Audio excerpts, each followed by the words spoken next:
Assalamualaikum warahmatullahi wabarakatuh. Perkenalkan, saya Lita Rahma, mahasiswa MPI 2019 yang akan mempresentasikan tentang strategi, model pengembangan, dan penilaian kinerja profesi guru untuk tugas mata kuliah pengembangan profesi.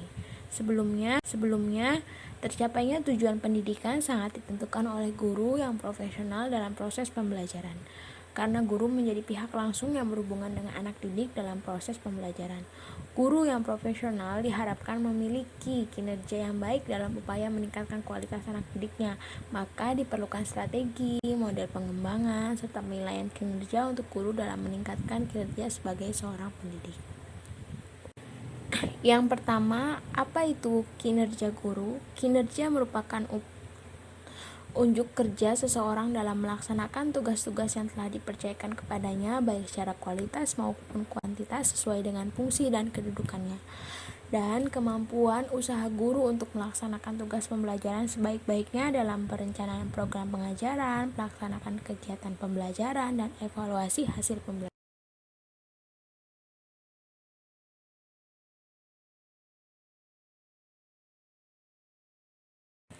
Selanjutnya, strategi pengembangan profesi guru. Pendidikan merupakan sektor utama yang menjadi tulang punggung dalam mencetak generasi yang cerdas dan berdaya saing. Ada beberapa strategi yang sejauh ini telah dikembangkan oleh pemerintah untuk meningkatkan dan mengembangkan kompetensi kinerja profesi guru. Antara lain yaitu pendidikan dan pelatihan, dan yang kedua kegiatan lain selain pendidikan dan pelatihan. Pendidikan dan pelatihan mempunyai 8 kegiatan, antara lain in-house training. Pelatihan dalam bentuk IHT adalah pelatihan yang secara internal di KKG atau MGMP, sekolah atau tempat lain yang ditetapkan untuk menyelenggarakan pelatihan.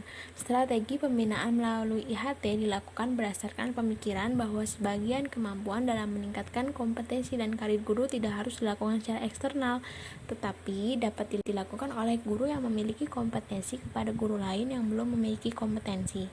Yang kedua yaitu program magang. Program magang adalah pelatihan yang dilaksanakan di institut atau industri yang relevan dalam rangka meningkatkan kompetensi profesional guru. Yang ketiga, kemitraan sekolah. Pelatihan melalui kemitraan sekolah dapat dilaksanakan bekerja sama dengan institusi pemerintah atau swasta dalam keahlian tertentu. Lalu yang keempat, belajar jarak jauh. Pelatihan melalui belajar jarak jauh dapat dilaksanakan tanpa menghadirkan instruktur dan peserta pelatihan dalam satu tempat tertentu. Lalu yang kelima, pelatihan berjenjang dan pelatihan khusus. Pelatihan jenis ini dilaksanakan di LPMP dan lembaga lain yang diberi wewenang, di mana program pelatihan disusun secara berjenjang, mulai dari jenjang dasar, menengah, lanjut, hingga tinggi. Yang keenam, kursus singkat di LPTK atau lembaga pendidikan lainnya dimaksudkan untuk melatih, meningkatkan kompetensi guru dalam beberapa kemampuan seperti melakukan penelitian, tindakan kelas, menyusun karya ilmiah, merencanakan dan melaksanakan pembelajaran. Lalu, pembinaan internal oleh sekolah. Pembinaan internal ini dilaksanakan oleh kepala sekolah dan guru-guru yang memiliki kewenangan membina. Melalui rapat dinas, rotasi tugas mengajar, pemberian tugas-tugas internal tambahan, dan diskusi dengan rekan sejawat dan sejenisnya. Lalu yang terakhir, pendidikan lanjut. Pembinaan profesi guru melalui pendidikan lanjut juga merupakan alternatif bagi pembinaan profesi. Selanjutnya, strategi pengembangan profesi guru ada kegiatan selain pendidikan dan pelatihan, seperti diskusi masalah pendidikan. Diskusi ini diselenggarakan secara berkala dengan topik sesuai dengan masalah yang dialami di sekolah. Melalui diskusi berkala diharapkan para guru dapat memecahkan masalah yang dihadapi berkaitan dengan proses pembelajaran di sekolah. Ada juga seminar. Pengikutsertaan guru di dalam kegiatan seminar dan pembinaan publikasi ilmiah juga dapat menjadi model pembinaan. Penulisan buku ajar juga. Bahan ajar yang ditulis guru dapat berbentuk diklat atau buku-buku pembelajaran ataupun buku dalam bidang pendidikan yang berkelanjutan. Lalu ada workshop. Workshop dilakukan untuk menghasilkan produk yang bermanfaat bagi pembelajaran, peningkatan kompetensi, serta pengembangan karirnya. Lalu ada penelitian. Penelitian dapat dilakukan guru dalam bentuk penelitian tindakan kelas, penelitian eksperimen, ataupun jenis yang lainnya dalam rangka peningkatan mutu pembelajaran. Lalu ada penulisan buku atau penulisan bahan ajar. Bahan ajar yang ditulis guru dapat berbentuk diklat, buku pelajaran, ataupun buku dalam bidang pendidikan. Ada pembuatan media pembelajaran, serta pembuatan karya teknologi atau karya seni. Karya teknologi atau seni yang dibuat guru dapat berupa karya teknologi yang bermanfaat untuk masyarakat dan pendidikan. Model pengembangan profesi guru. Ada 5 model pengembangan bagi guru sebagaimana yang dikutip oleh Udin Syaifuddin Saud, antara lain yang pertama, pengembangan guru yang dipandu secara individual. Guru dapat menilai kebutuhan mengajar mereka dan mampu belajar aktif serta mengarahkan diri sendiri. Lalu ada observasi, penilaian dan instruksi menyediakan guru dengan data yang dapat direfleksikan dan dianalisis untuk tujuan peningkatan belajar siswa.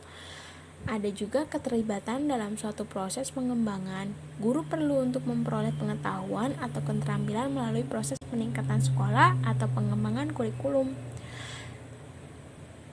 Dan selanjutnya ada pelatihan, berisi teknik dan perilaku yang pantas untuk ditiru guru dalam kelas. Yang terakhir ada pemeriksaan. Model ini adalah wadah para guru untuk bekerja sama dalam menyelesaikan permasalahan akan isu yang timbul agar praktik mereka bisa konsisten dalam bidang pendidikan.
Nah, sekarang kita memasuki penilaian kinerja profesi guru.